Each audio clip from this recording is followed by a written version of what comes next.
우리가 살아있다는 것은 어쩌면 우리의 생명력이 우리를 생명을 빼앗고자 하는 힘보다도 강하다는 뜻이겠죠. 그렇습니다. 우리의 지금 만약에 이 건강 상태나 우리 몸의 전부를 스캐닝을 해서 큰 모니터에다 띄워놓고 본다면은 아마 끔찍한 광경이 진행될 거예요. 우리 안에 있는 건강한 세포들을 공격하는 유해한 세포나 바이러스가 우리 몸을 계속해서 공격하는 것을 보고 있다면 아마 잠을 자기도 어려울 거예요. 그래서 우리가 살아있다는 것은, 우리가 생명을 유지하고 있다는 것은 이 생명을 공격하는 끊임없는 생명을 해치고자 하는 그 의도를 견뎌내고 있고 이겨내고 있다는 뜻입니다. 그렇죠. 우리 몸은 항상 유해 바이러스나 세균의 침범을 받고 있습니다. 그러나 그걸 막아내고 있고 그 세포를 또 이겨내기 위해서, 특별히 암세포는 어딘가 진지를 구축하고 우리 몸을 끝없이 공략하기 위해서 애를 쓰겠지만, 그러나 또 킬러 세포는 그 암세포를 공격해서 암이 근거지를 갖지 못하도록, 암이 견고한 진을 만들지 못하도록 그렇게 치열하게 쉴 새 없이 싸우고 있는 게 우리 몸 안에서 벌어지고 있는 현상들일 것입니다. 자, 교회는 어떻겠습니까? 교회가 공동체로 하나님의 뜻을 지니기 위해서 세워지는 그 과정은 어떨까요? 우리 몸이 생명력을 지키기 위해서 유지하는 것과 흡사한 그런 모습들이 일어날 것입니다. 이 교회를 깨뜨리기 위해서, 교회가 진정한 교회가 되지 못하도록 파멸로 끌어가고자 하는 세력들이 끊임없이 이 교회를 공격하고 흔들고, 그리고 사람들을 넘어지게 하고 끝내 믿음을 배반하게 할 것입니다. 사도 바울은 본인이 그리스도인이 되고 나서, 예수를 주라고 고백하고 나서, 그리고 그 자신이 교회가 되고 나서 가는 곳곳마다 교회가 탄생하면서 그런 교회가 어떻게 세워지고 이 교회 공동체가 어떻게 하나님의 뜻을 따라서 지켜지는지를 그는 분명하게 깨달은 사람이에요. 그렇습니다. 구원받는다는 것은 값없이 이루어지는 일입니다. 그러나 구원을 살아낸다는 것은 날마다 어쩌면 대가를 치러야 하는 일이죠. 그렇습니다. 복음에 관해서 그는 로마서 1장에서 11장까지 장구한 논술을 통해서, 논증을 통해서 우리가 어떻게 구원을 받아야 하며 구원 받았는지를 그는 설명해 주고 있습니다. 그리고 이제 12장으로 넘어오면서 그는 진정한 그리스도인들이란 그러면 어떤 삶을 살아내는 존재인가에 관해서 이렇게 말합니다. 12장 1절 다시 읽습니다. 시작. 그러므로 형제들아, 내가 하나님의 모든 자비하심으로 너희를 권하노니 너희 몸을 하나님이 기뻐하시는 거룩한 산 제물로 드리라. 이는 너희가 드릴 영적 예배니라. 그러므로 복음으로 우리가 값없이 구원받았으므로 우리의 어떤 행위로도 구원받을 자격과 조건이 안 되지만 십자가에 매달리신 예수님의 피로, 그분의 공로로 우리가 값없이 구원을 받았다면, 그러므로 형제들아, 내가 하나님의 모든 자비하심으로 너희를 권하노니 너희 몸을 하나님이 기뻐하시는 거룩한 산 제물로 드리라. 그리스도인이란 어떤 사람입니까? 구원받은 사람이란 어떤 사람입니까? 값없이 구원받은 사람들은 어떻게 앞으로 살아야 된다는 얘기입니까? 어떤 공동체가 이루어질 수 있다는 것입니까? 우리 몸을, 이 몸을 거룩한 산 제물로 드리는 삶이 시작이 되었다는 것입니다. 이게 우리가 드릴 영적 예배라고 말합니다. 그렇습니다. 우리가 구원의 감격을 누리게 되면 우리는 뭘 드리는 삶이 된다고요? 우리 몸을 드리는 삶이 된다는 것입니다. 우리 몸을 산 제물로 드린다고 말합니다. 이 몸을, 여러분, 제물이란 주장이 없어요. 주장이 없고 소리가 없고 내 것이라고 말하지 않습니다. 그래서 우리가 산 제물이 되었다는 뜻은 우리는 날마다 살아있지만 죽은 목숨이요, 살아있지만은 날마다 죽어야 하는 목숨이요, 살아있지만은 하나님께 드려져야 하는 제물이라는 뜻이죠. 더 이상 내 것을 내 것이라고 말할 수 없는 삶이 되는 것이죠. 그게 우리가 드릴 영적인 예배다, 이렇게 말합니다. 여기 영적이라고 번역된 건 사실 헬라어 원래 뜻은 이게 로지컬하다는 뜻이에요. 여러분, 그렇게 사는 게 로지컬하다는 것입니다. 우리가 산 제물로 사는 것이 이제는 그게 이성적이요, 그게 논리적이요, 그게 합리적이요 합리적인 삶이라는 것입니다. 우리가 그렇게 살지 않는다면 오히려 우리는 비논리적이고 비이성적이고 비합리적인 삶이 될 것이라는 얘기예요. 그렇습니다. 하나님께는 우리가 무슨 일부를 놓고 흥정하는 존재가 아니에요. 산 제물로 드린다는 것은 전부를 드린다는 것입니다. 하나님께 우리가 무슨 살다가 남는 것, 필요한 것, 뭐 이런 것 저런 것을 흥정하는 삶이 아니라는 거예요. 여러분, 우리가 하나님께 구원받은 백성이라는 것은 이제 우리 몸 전체를, 우리 전부를, 시간과 재능 무엇이건 우리 전부를 드리는 존재가 되었다는 것입니다. 그렇기 때문에 우리는 하나님을 믿는 사람들끼리 맺는 관계란 어떤 관계와도 다른 그런 독특한 관계를 맺는 공동체가 된다는 것을 뜻합니다. 세상 사람들이 맺는 그런 관계와는 전혀 다른 관계가 탄생한다는 것을 뜻하는 것이죠. 그게 우리가 말하는 교회 공동체의 진정한 기초가 된다는 것입니다. 일반 사람들이 살아가는 관계 맺는 방식의 이유나 방식은 무엇입니까? 내게 이익이 되어야 돼요. 유익한 만큼 관계를 맺습니다. 나한테 이로움이 있는 만큼 관계는 지속이 될 것입니다. 나한테 아무런 유익이 없는 순간, 오히려 해가 되는 순간 그 관계는 거기까지입니다. 더 이상 관계를 지속할 이유가 없죠. 세상이 관계 맺는 방식입니다. 그러나 교회 공동체가 관계 맺는 것은 어떤 것일까요? 하나님이 기뻐하시는 거룩한 산 제물로 드린다는 것은 어떤 삶을 말하겠습니까?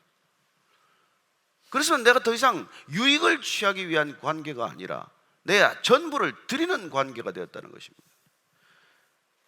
그게 우리가 드릴 수 있는 예배라는 거예요. 예배.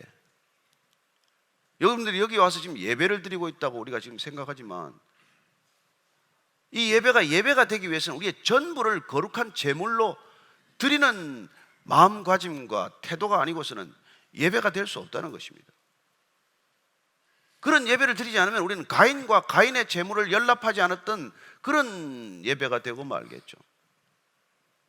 우리가 예배를 드린다는 것은 지금 와서 무슨 주일 1시간을 드리는 이걸 예배라고 말하지 마십시다.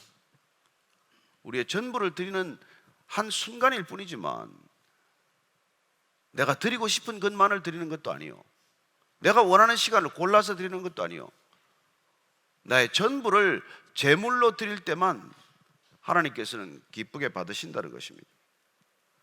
그래서 우리가 산 제물로 살아가는 삶이 되었을 때 교회 공동체 안에서 일어나는 공동체 구성원들 간의 관계 맺는 방식은 세상 사람들이 관계 맺는 것과는 전혀 다를 수밖에 없지 않겠습니까? 2절 읽습니다. 시작. 너희는 이 세대를 본받지 말고 오직 마음을 새롭게 함으로 변화를 받아 하나님의 선하시고 기뻐하시고 온전하신 뜻이 무엇인지 분별하도록 하라. 둘째로 우리가 관계 맺는 방식은 새롭게 관계를 맺어라, 새 마음으로 관계를 맺으라는 것입니다. 이 세대를 본받지 말고 이 세상 사람들이 관계 맺는 방식에서 배우거나 그들의 이유나 방식을 좇지 말고 새롭게 변화되어서 새로운 마음으로 새롭게 변화되어서 새로운 관계를 맺으라는 것입니다. 그렇습니다. 그리스도인들의 관계는 세상 사람들의 관계와 본질적으로 다른데 그건 왜냐하면 우리가 새롭게 거듭난 사람들이기 때문에 그래요. 새 마음으로 살아가는 사람들이기 때문입니다. 세상에는 여러분 새 마음이란 보기 어려워요. 우리가 새롭게 되었다는 것은 무엇입니까? 그리스도인은 새롭게 된 사람들이에요. 그 사람들이란 이 세대를 더 이상 본받지 않는 사람, 이 세상을 더 이상 쫓아가지 않는 사람, 더 이상 이 세상의 관점과 가치 기준에 묶이지 않은 사람, 그 사람들이 세상에 새롭게 등장한 것이죠. 그래야 우리는 사도 바울이 그런 사람들을 새로운 피조물이라고 부르는 것을 보게 됩니다. 보라, 이전 것은 지나갔으니 새 것이 되었도다. 우리는 지나간 것과는 비교할 수 없는 다른 새로운 존재가 되었다는 것입니다. 새로운 피조물이 되었다는 거예요. 크리스찬이란 새로운 피조물입니다. 얼마나 여러분은 새로워졌습니까? 새로워진 사람은 새로운 관계를 맺게 되겠죠. 예수님께서는 새 포도주를 헌 가죽 부대에 담지 말라고 말씀하십니다. 새롭게 된 조제는 새롭게 우리가 관계를 맺는 새로운 공동체에 담겨야 한다는 뜻이에요. 만약에 우리가 새 포도주를 헌 가죽 부대에 넣게 되면 포도주도 버리게 되고 가죽 부대도 터져서 못 쓰게 된다고 말합니다. 어쩌면 포도주를 잘못 담아서 교회가 깨어지는 일이 있을지도 모르죠. 생명력을 담지 못해서 교회가 깨어지는 것도 있을 것이고, 가죽 부대 자체가 늙어서 그냥 아주 낡아버려서 그냥 찢어지는 것도 있을 것이고, 어찌됐건 우리가 새롭게 변화를 받아서 새로운 관계로 접어든 이 교회 공동체야말로 이 세상이 관계 맺는 방식과는 전혀 다른 관계를 맺고 사는 공동체가 된다는 것입니다. 그럴 때 우리는 그 안에서 하나님의 선하시고 기뻐하시고 온전하신 뜻이 무엇인지 분별하게 될 것입니다. 만약 우리가 새로운 관계를 맺지 못한다면 우리는 하나님의 온전하시고 기뻐하시는 참된 뜻이 무엇인지를 분별할 수가 없게 되는 것입니다.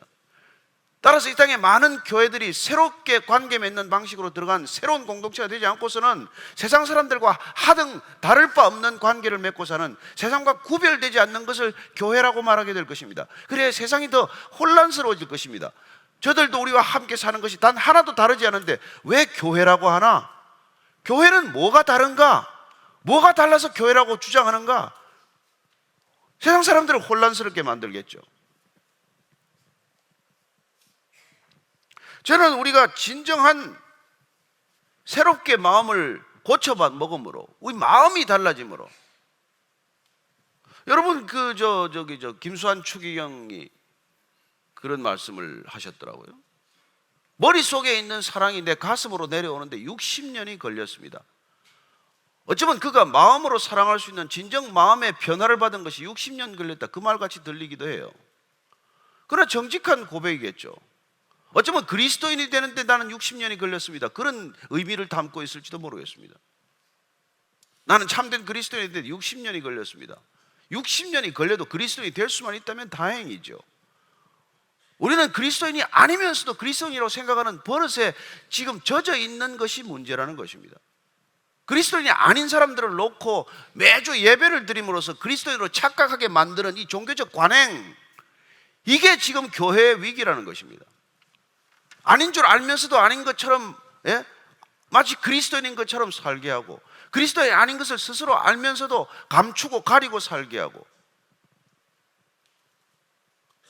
이게 지금 이때까지 이 교회가, 한국 교회가, 이 세계 교회가 진정 그리스도인들을 그리스도인으로 만들어내지 못하고 그리스도인으로 착각하게 사는 종교적 제도나 관행에 익숙하게 만든 해로운 일들을 끼쳐온 것이라는 것입니다.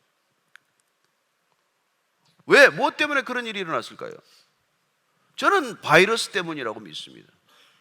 그리스도의 참된 관계를 이루지 못하게 하는 바이러스, 어쩌면 착각하게 만드는 바이러스.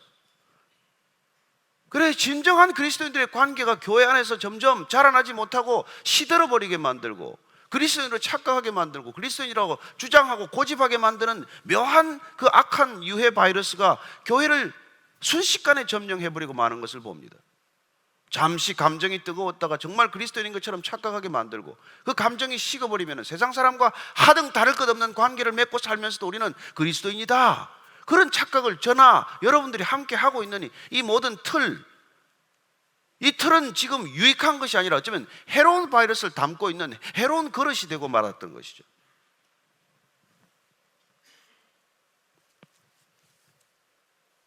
그러면 우리는 어떻게 해야 됩니까? 어떻게 해야 우리는 이 유해한 바이러스, 이 바이러스를 내쫓을 수 있고, 우리는 어떻게 해야 교회에 참된 유익한 바이러스들로, 유익한 세포들로 우리가 건강한 교회 공동체가 될 수 있겠냐는 것이죠. 3절 말씀을 읽습니다. 시작. 내게 주신 은혜로 말미암아 너희 각 사람에게 말하노니 마땅히 생각할 그 이상의 생각을 품지 말고 오직 하나님께서 각 사람에게 나누어 주신 믿음의 분량대로 지혜롭게 생각하라. 내게 주신 은혜로 말미암아, 지금 여러분들에게 내가 그 비밀을 알려주는데, 그건 뭐냐면 마땅히 생각할 그 이상의 생각을 품지 말라는 것입니다. 무슨 말일까요? 주제를 파악하라는 거예요. 내 주제를 알라는 것입니다. 마땅히 생각할 이상의 생각을 품지 말아라. 된 줄로 알지 말라는 거예요.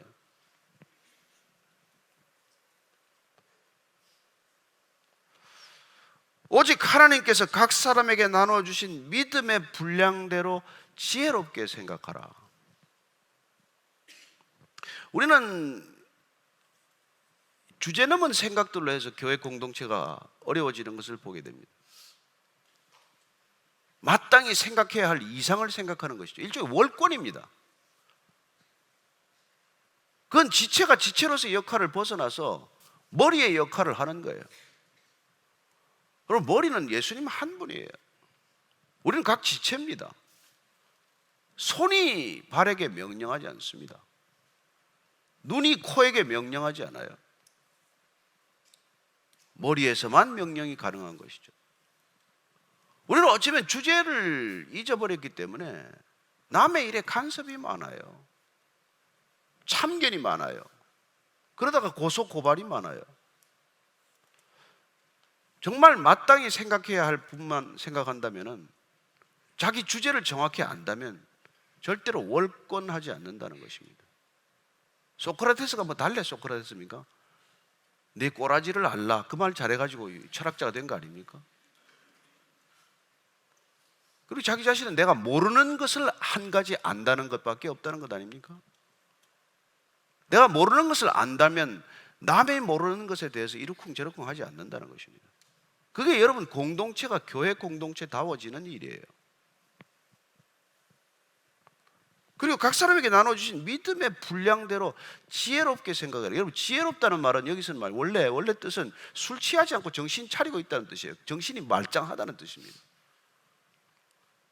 우리가 월권하고 있다든지 남에게 지나친 생각을 하고 있다면 그건 우리가 지금 술 취한 것과 마찬가지라고요. 정상적인 생각을 하고 있지 않는 것입니다.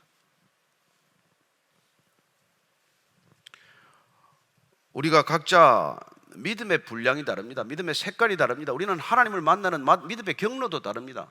우리 각자의 믿음의 색깔은 너무나 달라요. 그래서 내 색깔을 가지고 남의 색깔을 시시비비할 이유는 없습니다. 나는 이렇게 은혜를 받았고 나는 이런 믿음을 가졌지만, 구원이라고 하는 꽃 같은 한 데나리온씩을 받았을지 모르겠지만 그 받은 시간도 다르고 받은 경로도 다르고 받은 방식도 다르고 모두 달라요. 믿음은 각자 분량이 다른 것입니다. 믿음은 각자 색깔이 다른 거예요. 그러니 내 믿음을 기준으로 남의 믿음을 정죄할 이유는 없는 것입니다. 그것이야말로 마땅히 품어야 할 생각 이상을 품은 것이죠. 그건 공동체를 해치는 유해 바이러스가 이미 감염되었다는 사인입니다. 내 몸에 그 바이러스가 들어왔구나, 이 뜻이에요. 우리가 마치 바이러스가 들어오면 뭐 콧물이 나고 기침이 나고 좌우지간 목이 칼칼하고 여러 가지 증세가 있듯이, 공동체 안에 이 유해 바이러스, 관계를 해치는 바이러스들이 들어오면 우리는 마땅히 생각할 이상을 생각하게 되고 내 신앙을 돌아보기보다도 자꾸 남의 신앙을 돌아본단 말이죠. 그러니 예수님께서 하지 말라는 일을 하는 건데, 너는 내 눈에 있는 들보는 보지 못하고 왜 남의 눈에 있는 티를 자꾸 빼라고 하느냐, 이런 말씀을 하시는 것이죠. 내 눈에 지금 들보가 있는 게 안 보이고 남의 눈에 티만 자꾸 보고 있는 그런 월권적 신앙이 되고 마는 것입니다. 공동체를 깨는 일이에요. 공동체를 위태롭게 하는 일입니다. 공동체 은혜가 사라지게 하는 일이에요. 각 사람에게 나눠주신 믿음의 분량이란 또 어떤 것입니까? 4절부터 8절까지 읽습니다. 시작. 우리가 한 몸에 많은 지체를 가졌으나 모든 지체가 같은 기능을 가진 것이 아니니 이와 같이 우리 많은 사람이 그리스도 안에서 한 몸이 되어 서로 지체가 되었느니라. 우리에게 주신 은혜대로 받은 은사가 각각 다르니 혹 예언이면 믿음의 분수대로, 혹 섬기는 일이면 섬기는 일로, 혹 가르치는 자면 가르치는 일로, 혹 위로하는 자면 위로하는 일로, 구제하는 자는 성실함으로, 다스리는 자는 부지런함으로, 긍휼을 베푸는 자는 즐거움으로 할 것이니라.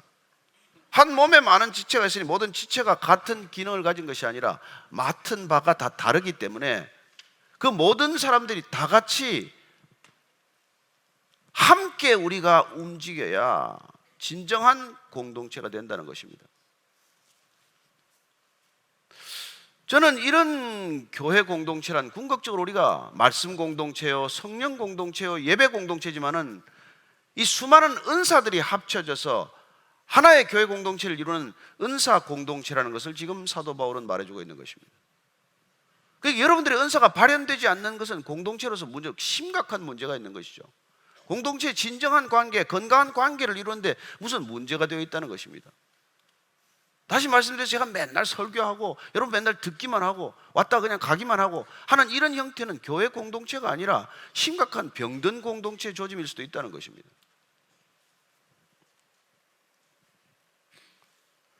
물론 은사가 달라서 이 은사는 다 같이 합쳐져야 합니다. 사도 바울은 곳곳에서 몇 곳에서 은사에 관한 얘기를 하고 있어요. 한 번 더 찾아서 읽어볼까요?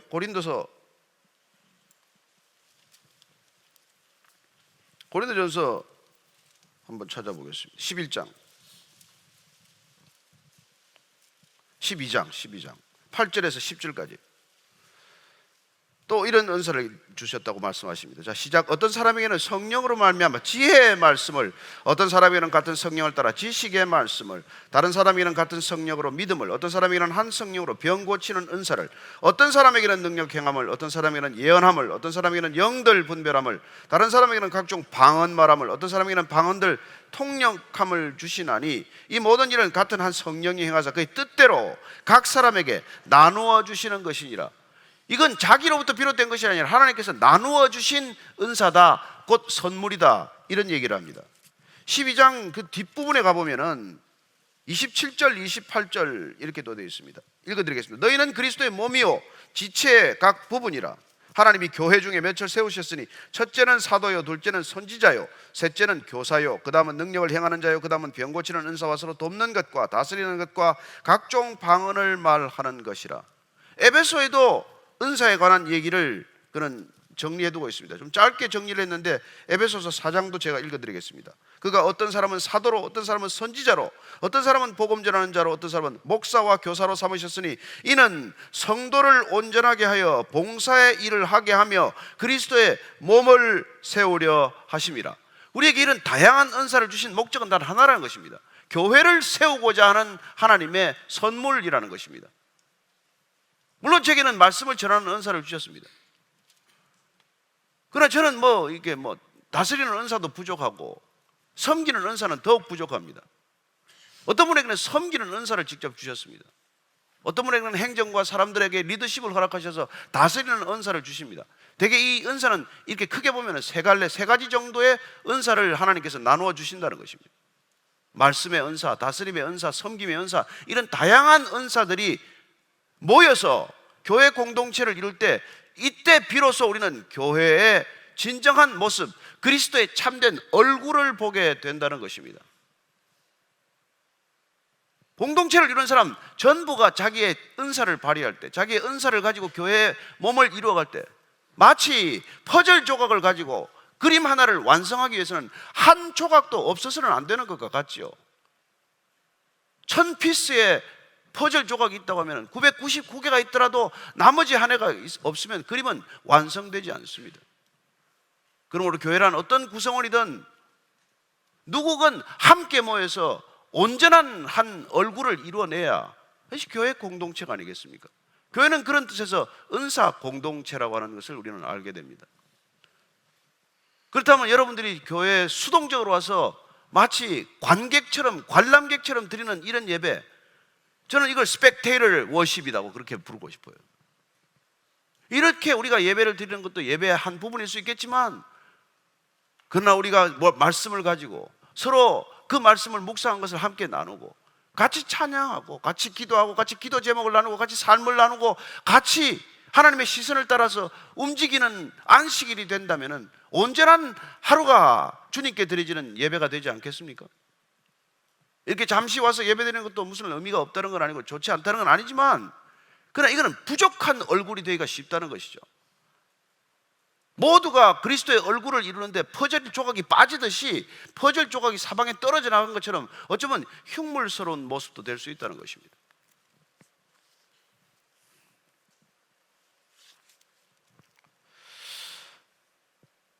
우리가 많은 지체를 가지고 있지만, 많은 기능을 가지고 있지만 그 모든 기능들이 모여져서 하나의 온전한 얼굴을 이루어내지 않으면 그리스도의 얼굴은 드러나지 않는다는 것이죠. 그러면 사람이 많아야, 건물이 커야 대교회가 되어야, 큰 교회가 되어야 그리스도의 얼굴이 드러납니까? 아니에요. 단 두세 사람이라도 그리스도의 이름으로 모인 사람들이 각양 은사를 다 같이 나누고 그 은사로 합하여 한 예배의 모습으로 우리가 이루어낸다면 그게 곧 그리스도의 참된 얼굴이라는 것입니다.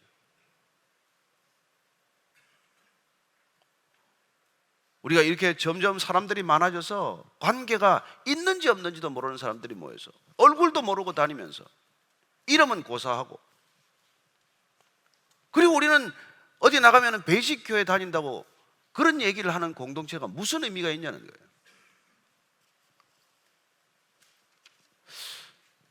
저는 교회 본질을 회복하기 위해서 올해 우리가 이 시도하고자 하는 이 노력들이 분명 어떤 목적을 가지고 있는지를 저와 여러분들이 함께 공감하지 않으면은 이건 그냥 공중에다가 그냥 주먹을 휘두르는 거랑 마찬가지가 되겠죠. 왜 우리는 그렇게 작은 예배를 드리고자 하나? 왜 대예배라고 부르는 것을 우리가 한 달에 한 번 정도로 줄이고, 예배 같지도 않은 예배, 단 두세 사람이 서너 사람이 모여드리는 예배, 왜 그런 예배를 더 많이 자주 드려야 된다고 말하는가?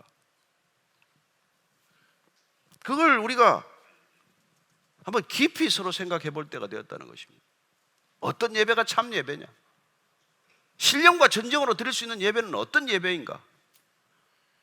이 자리에서 신령과 진정으로 드리는 예배가 아니라고 말할 수는 없지만, 우리가 정말 성령 안에서, 말씀 안에서, 그리스도 안에서 드리는 예배는 어떤 예배여야 하는가? 이 고민을 목사의 고민이 아니라 성도, 그리스도의 성도라면 누구나 해야 하는 고민이고 누구나 부딪혀야 하는 고민이라고 하는 것입니다.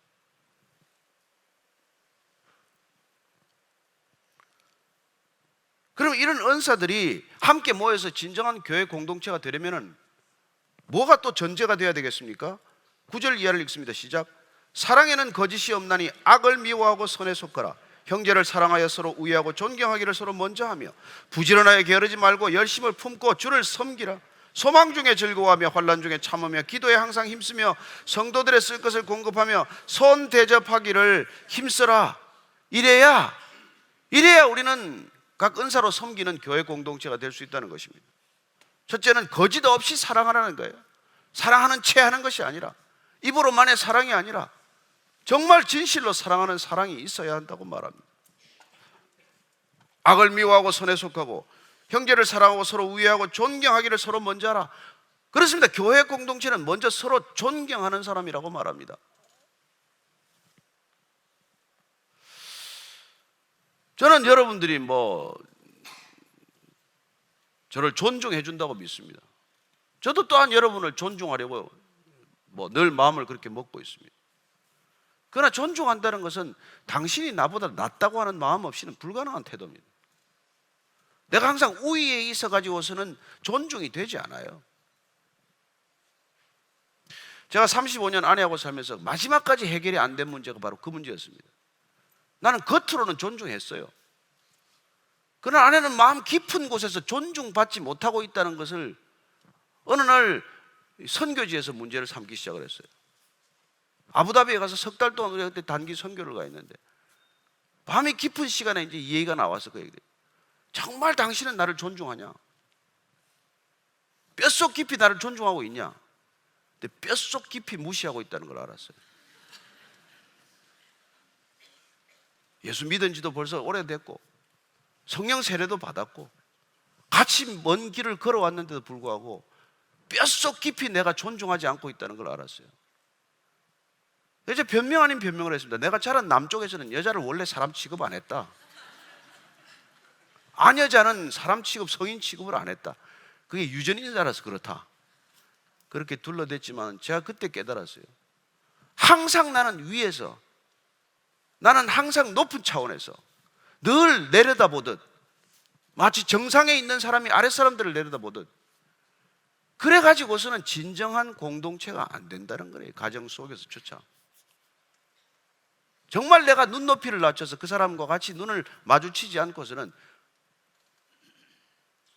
그래서 이 교회 공동체가 여러분 정말 교회가 되기 위해서는 내가 내 안에 있는 누군가를 판단하고 정죄하고 무시하고 경멸하고, 그러면서도 좋은 낯으로 우아한 얼굴로, 예? 성인이 된 모습으로 그렇게 살아가기 때문에 이 교회는 도대체 위선 공동체가 되고 만 것이에요.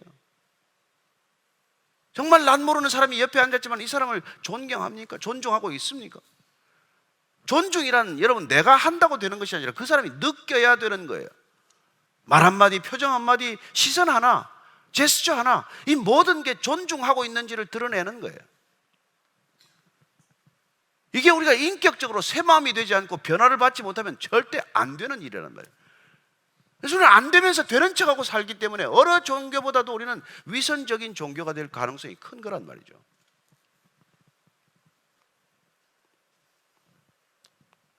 그러나 우리가 진정으로 사랑하면 우리는 그 사람에 대해서 내가 우위에 있다고 생각하지 않습니다. 할아버지가 손자를 사랑하는데 내가 늘 손자보다 낫다고 생각하겠습니까? 그 손자 앞에 무릎을 꿇고 강아지처럼 짖기도 하고 말이죠. 수염이 쥐어뜯겨도 그냥 아이들한테 웃기도 하고, 그게 존중하고 사랑하는 태도란 말이죠. 그럴 때 우리는 소망 중에 즐거워하고, 고난이 오더라도 환난이 오더라도 인내할 수 있고 말이죠. 기도에 항상 힘쓰고 있고, 그리고 대접하기를 기뻐하는 것이죠. 왜? 주님이 이 땅에 우리를 대접하러 오셨으니까. 그리고 그 대접을 받았기 때문에, 그 대접을 받은 사람은 누구도 다른 사람을 대접하지 않을 수 없는 것이죠. 그러니까 이성적으로, 논리적으로, 합리적으로 예수님께서 우리를 구원하셨다는 것을 제대로 알면 우리는 남을 대접하고 남을 존중하는 것이 전혀 어렵지 않다는 것입니다. 예수님을 잘 몰라서 그렇다는 거예요. 예수님을 제대로 몰라서 그렇다는 거예요. 구원을 잘 몰라서 모든 일이 일어났다는 것입니다. 제대로 구원을 알고 십자가를 알고 예수님을 알면 그럴 수는 없다는 것입니다.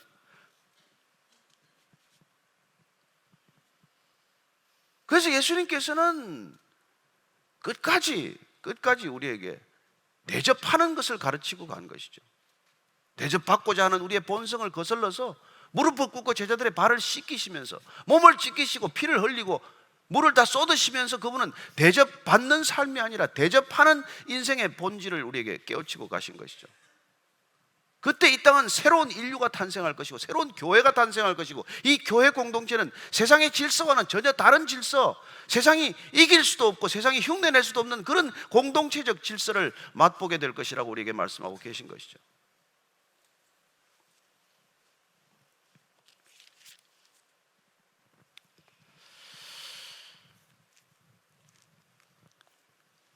그렇습니다. 사도 바울은 빌립보서를 통해서 이렇게 말합니다. 아무 일에든지 다툼이나 허영으로 하지 말고 오직 겸손한 마음으로 각각 자기보다도 남을 낮게 여기고 각각 자기 일을 돌볼 뿐더러 또한 각각 다른 사람들의 일을 돌보아 나의 기쁨을 충만하게 하라. 무슨 일이든지 교회 안이라서는, 교회 공동체라면은 거기 안에서는 다툼이나 허영으로 일해서는 안 된다는 것입니다. 다툼이 일어나면 일을 멈춰야 합니다. 내 안에 허영심이, 자부심이, 시기심이 스물스물 기어 올라온다면 그걸 멈춰야 돼요. 멈춰야 돼요. 더 이상 하나님의 일이 아니기 때문에. 오직 겸손한 마음으로 자기보다도 남을 낮게 여기는 그런 교회 공동체를 우리가 이루어야 되지 않겠습니까? 그걸 경험하기 위해서라도, 우리가 진정한 교회가 되기 위해서라도 작은 모임으로 모이지 않고서는 불가능하단 말이죠. 일주일에 한 번 여러분이 제 설교를 듣고 왔다 갔다 하는 것은 아무 변화도 일으키지 않습니다. 여러분들이 베이직교회 다닌다는 게 하나도 구원을 보증하지 않아요. 조목사를 잘 안다는 게 여러분께 아무 유익이 되지 않습니다. 정말 그리스도가 내 안에 계십니까? 그분이 내 안에 계시고 내가 죽고 그분이 내 안에 사시기 때문에 나는 변화되었습니까? 얼마나 변화되셨습니까? 진실로 나는 얼마나 다른 새 마음을 품고 있습니까? 나는 얼마나 새 마음으로 새로운 관계를 맺고 있습니까? 내가 맺고 있는 관계는 세상이 맺고 있는 관계와 어떻게 본질적으로 다릅니까? 우리는 그런 것들을 날마다 점검하지 않으면 그리스도와는 상관없는 길을 가고 있는 것이죠. 자, 그렇다면 세상과는 어떤 관계를 맺어야 합니까? 우리가 그리스도인들과는 이런 관계를 맺는다고 치고 세상과는 어떤 관계를 맺어야 합니까? 14절 16절까지입니다. 시작. 너희를 박해하는 자를 축복하라. 축복하고 저주하지 말라. 즐거워하는 자들과 함께 즐거워하고 우는 자들과 함께 울라. 서로 마음을 같이하며 높은 데 마음을 두지 말고 도리어 낮은 데 처하며 스스로 지혜 있는 채 하지 말라. 스스로 지혜 있는 채 하지 말라. 다 아는 채 하지 말라. 세상 사람들하고 만나서 그런 얘기를 하는 거죠. 그리고 그들과도 공감 공동체를 만들어라 이 얘기예요. 우는 자와 함께 울고 웃는 자와 함께 웃음으로써 그들과 우선 커넥티드 되어라, 연결되어라, 공감하라. 공감 공동체를 먼저 만들어야 돼요. 그들을 구원으로 인도하기 위해서. 그래서 우리를 박해하는 자들에게도 우리가 축복하고 저주하지 말고 이런 거예요. 인사철이 되었는데 나를 어떻게 승진을 안 시키고 좌천을 시켰을지라도 그건 우리는 그 정도를 박해라고 생각하고 사는 정도예요. 우리가 무슨 못을 박히기를 합니까? 십자가 가시 멸류관을 씁니까? 그저 불이익을 좀 당하는 걸 박해라고 생각하는 정도지만 그런 일이 있더라도 내가 그런 불이익을 끼치는 자들을 위하여 축복하고 저주하지 말라. 서로 마음을 같이 하고 높은 데 마음을 두지 말고 도리어 낮은 데 처하며 스스로 지혜 있는 채 하지 말라. 이런 얘기라는 것이죠. 저는 타 종교를 믿는 친구들이 가끔 가다가 크리스찬 얘기들을 보내주는 사람들이 있어요. 제가 목사니까 그러겠죠. 근데 어쨌든 그들은 다른 종교의 그런 얘기들을 아름답게 그냥 감동적으로 받아들이고 이런 좋은 얘기가 있다고 전해주는 거예요. 그게 꼭 교회 일이 아니더라도 세상 가운데 세상 사람이 살아가는 일이지만 같이 기뻐하고 같이 슬퍼할 수 있는 일이 있다면 같이 나누는 것이죠. 그런 공감 공동체를 만들어야 한다는 것입니다. 여러분, 코드 맞는 사람하고 잘 지내는 거예요. 누가 못합니까? 세상 사람들은 그 정도도 다 하지 않아요. 내가 사랑할 수 있는 사람만 사랑하고 내가 용서할 수 있는 사람만 용서한다면 그게 왜 그리스도인이냐는 것이죠. 17절부터 마지막까지입니다. 시작. 아무에게도 악을 악으로 갚지 말고 모든 사람 앞에서 선한 일을 도모하라. 할 수 있거든 너희로서는 모든 사람과 더불어 화목하라. 내 사랑하는 자들아 내가 친히 원수를 갚지 말고 하나님의 진노하심에 맡기라. 기록되었을 때 원수 갚는 것이 내게 있으니 내가 갚으리라고 주께서 말씀하시니라. 내 원수가 줄이거든 먹이고 목마르거든 마시게 하라. 그리함으로 내가 숯불을 그 머리에 쌓아 놓으리라. 악에게 지지 말고 선으로 악을 이기라. 아무에게도 악을 악으로 갚지 말고 모든 사람 앞에서 선한 일을 도모하라. 우리는 궁극적으로 악한 세상에 살아갑니다. 그러나 우리가 구원을 경험한 사람, 우리가 근본적으로 그리스도의 사랑을 받은 사람, 교회 공동체를 이루고 있는 사람들은 세상 사람들이 관계 맺는 방식으로 절대 관계 맺지 못하기 때문에 악을 더 이상 악으로 갚지 않는다는 것입니다. 여러분, 십자가만이 악을 선으로 갚는 바로 그 전환점을 만든 것이죠.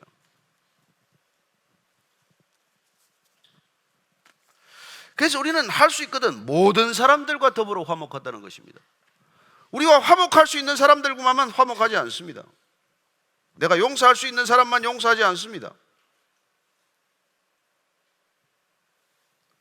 우리는 더 이상 악순환의 고리에서 머물러 있지 않습니다. 악순환의 고리에서 빠져나온 사람들이에요. 그래서 우리가 반지의 제왕에 나오는 그 사우론의 반지를 끼면 힘을 얻어서 우리는 악을 갚을 수 있지만은 여러분, 악을 악으로 갚는 고리에 빠짐으로써 악에게 결과적으로 지고 만다는 것입니다. 반지의 제왕의 메시지는 그런 거예요.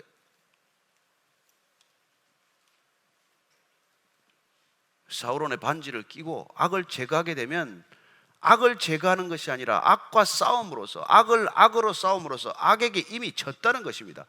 우리가 이긴 것 같이 보이지만 지는 거예요. 왜 십자가입니까? 우리는 그런 십자가의 승리만을 기억해야 한다는 것이죠. 예수님께서는 우리에게 십자가란 어떤 고통을 이겨냈는지를 이렇게 가르쳐주고 있습니다. 베드로전서 2장 23절입니다. 베드로전서 2장 23절. 자, 같이 한번 읽겠습니다. 시작. 욕을 당하시되 맞대어 욕하지 아니하시고 고난을 당하시되 위협하지 아니하시고 오직 공의로 심판하시는 이에게 부탁하시며 그리고 나무에 달리셨습니다. 오직 공의로 심판하시는 이에게 부탁하셨다는 것입니다. 욕하는 자들에게 욕하지 않고 고난을 안겨준 사람들에게 위협하지 않고 그랬다는 것이죠. 어떻게 그럴 수 있습니까?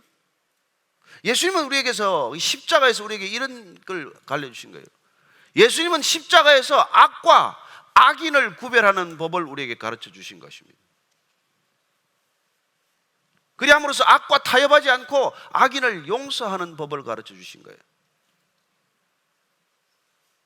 십자가에서 배운 사람들은 예수님과 같이 악과 악인을 구분해서 악을 악으로 갚는 악순환에 말려들지도 않되, 그러나 악인을 용서하지 못하는 묶여있는 상태로부터 풀려나서 그는 악인을 용서하고 악을 용서하지 않지만 악인을 용서함으로써 악순환의 고리를 끊고 이 땅에 진정한 사랑과 공의가 드러나게 하는 존재라는 것입니다.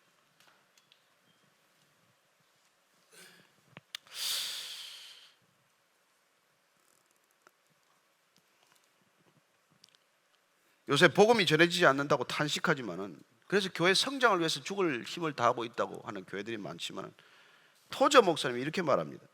더 많은 그리스도인을 얻는 것보다 더 훌륭한 그리스도인을 얻는 것이 훨씬 더 중요합니다. 교회가 더 크게 성장하려는 노력은 우리가 더 나아지기 전까지 보류하는 것이 좋습니다. 교회가 더 커지는 것을 지금 보류해야 될 때예요. 더 진정한 그리스도인이 되는데 더 많은 노력을 기울여야 할 때입니다. 세상이 알고 싶어하는 것은 복음의 진정한 능력이에요. 세상이 보고 싶어하는 건 더 큰 교회가 아닙니다. 더 많은 사람들이 모여서 예배드리는 걸 보고 싶어 하지 않습니다. 우리가 정말 진정한 그리스도인으로서 복음을 살아내는 능력이 있는 자들인가, 아니 그 복음의 능력은 어떤 능력인가, 이걸 보고 싶어 하는 것이죠.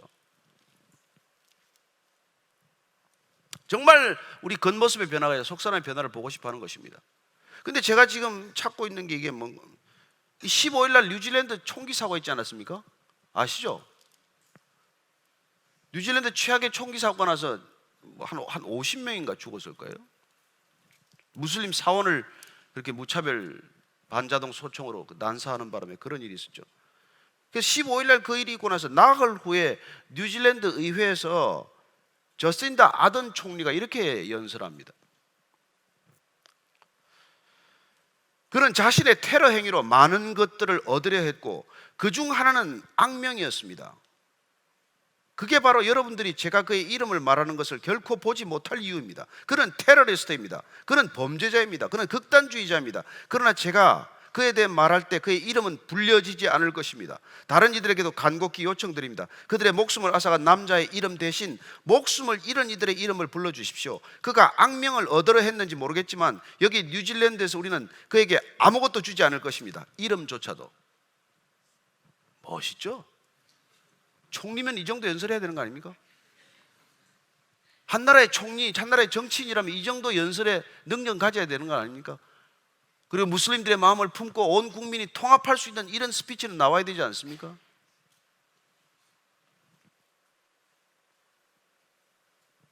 그러면 그리스도인들이 이 수준입니까? 저신다 아던 총리 수준이에요? 아닙니다. 2006년에 우리는 필라델피아에 있었던 그 아미시 공동체에서 있었던 살인사건, 총기 사건을 잘 압니다. 10명의 어린이들 중에 5명이 그 총에 맞아 죽었습니다. 기독교 공동체인 아미시 공동체는 어떻게 반응했을까요? 여러분, 살해범을 즉시 용서했습니다. 그리고 살해범의 장례식에 참여했습니다. 그 마을 사람들이 돈을 걷어서, 헌금을 걷어서 그 살인범의 가족들을 돌보기 시작했습니다. 여러분, 그게 그리스도인이라는 것입니다. 손양원 목사님은 두 아들을 죽인, 자기 자신의 두 아들을 살해한 범인을 양아들로 입양해서 그 아들을 목사로 만듭니다. 손자가 목사가 됐나요? 저는 오늘날 교회 공동체가 위기에 처한 까닭은 아무것도 아닙니다. 우리가 말씀대로 살고 있습니까? 우리는 정말 그리스도인입니까? 저나 여러분이 정말 그리스도인으로 살지 않으면서 자꾸 교회 다닌다고 말하고 그리스도인이라고 말하기 때문에 세상이 얼마나 혼란스러워지는지 몰라요. 한 번도 제대로 된 그리스도인을 보지 못했는데 그들이 무엇 때문에 그리스도인이 되고자 하겠습니까? 오늘 우리가 이 말씀을 누가 누구에게 하는 것이 아니라 각자에게, 제 자신에게 이 말씀을 하나님의 음성으로 듣게 될 때 올해 우리는 어떤 그리스도인의 삶을 살아야 할지를 결정하게 됩니다. 우리가 드리는 예배는 단순히 우리의 위로와 위안을 위한 예배가 아니라 아픈 사람들과 함께 아파하고 웃는 사람들과 함께 웃을 수 있는 예배, 사회 그늘진 곳에 찾아가는 예배, 주님께서 마음 아파하는 사람들을 보듬어 주는 예배, 그런 예배가 되지 않겠습니까? 올해 그런 예배를 드리고 싶지 않으십니까? 이제 오늘부터 우리는 더 이상 이곳에서 자주 예배 드리지 않습니다. 그래도 여러분들 보고 싶어서 제가 한 달에 한 번은 볼 거예요. 그러나 우리가 흩어져서 드리는 그 예배 장소가 정말 여러분들이 신령과 진정으로 드리는 장소, 예배 장소가 될 때 하나님께서는 그곳에서 새로운 일을 행하실 것입니다. 놀라운 일을 행하실 것입니다. 한 번도 여러분 인생에 경험하지 못한 일들이 있을 줄로 믿으시기 바랍니다. 그분은 우리의 아버지십니다. 전능하신 하나님이십니다. 우리가 힘으로 능으로 못한다는 것을 우리는 고백합니다. 우리는 절대 누구를 용서하지 못합니다. 우리는 MEC 피플처럼 그렇게 용서하지 못합니다. 그러나 우리 안에 계신 예수님은 그들처럼 용서하실 줄로 믿으시기 바랍니다. 우리는 누구도 사랑하지 못하지만 우리 안에 계신 예수님은 누군가를, 내가 사랑할 수 없는 그 사람을 사랑하고 내가 용서할 수 없는 그 사람을 용서할 줄로 믿으시기 바랍니다. 오늘 기도하고 헤어질 때 주님, 우리가 자주 못 보더라도 주님과 함께 동행하는 이 약속만은 놓치지 않게 해주옵소서. 볼지어다 세상 끝날까지 내가 너희와 함께 하리라고 했던 그 약속 붙들고 헤어집니다. 단 두세 사람이 모이더라도 내 이름으로 모인 곳에 내가 너희들과 함께 있다는 약속을 붙들고 모이겠습니다. 그 모인 곳이 하나님의 성소가 되도록 하겠습니다. 그곳에 진정한 교회가 탄생하는 기쁨을 누리게 해 주옵소서. 한번 그렇게 기도하겠습니다. 하나님 아버지, 주님, 우리는 솔직히 그리스도인이 아닙니다. 내 안에 그리스도가 잘 안 계실 때가 많습니다. 계셔도 방에 가두어 놓을 때가 많습니다. 주님, 정말 주님 인생이 제 인생을 다스린다면 제가 이렇게 살지 않을 것입니다. 중심에서 우러나오는 주님의 사랑을 전할 수 있는 사랑의 통로가 되게 하시고, 누군가를 중심으로부터 용서할 수 있는 사람 되게 하시고, 하나님 끝까지 주님을 품고 주님과 함께 이 믿음의 여정을 완주할 수 있도록 주님 축복하여 주옵소서. 사랑할 수 없는 사람 사랑하게 하시고 용서할 수 없는 사람 용서하게 하셔서 우리가 살아가는 곳곳마다 교회 공동체가 탄생할 수 있도록 도와주시고 저희들의 삶의 바운다리 지경이 모두 교회가 되는 놀라운 은혜를 맛보게 해 주옵소서. 우리가 세상에서 환난을 만날지라도 소망 가운데 참 인내하게 하시고 끝까지 주님 붙들고 주님과 함께 하나님의 나라를 이 땅 가운데 경험하는 귀한 성도들, 귀한 공동체가 되게 해 주옵소서. 진정한 교회를 한번 우리 모두의 예배 가운데 경험하게 하여 주옵소서. 들어주시옵소서. 하나님 아버지,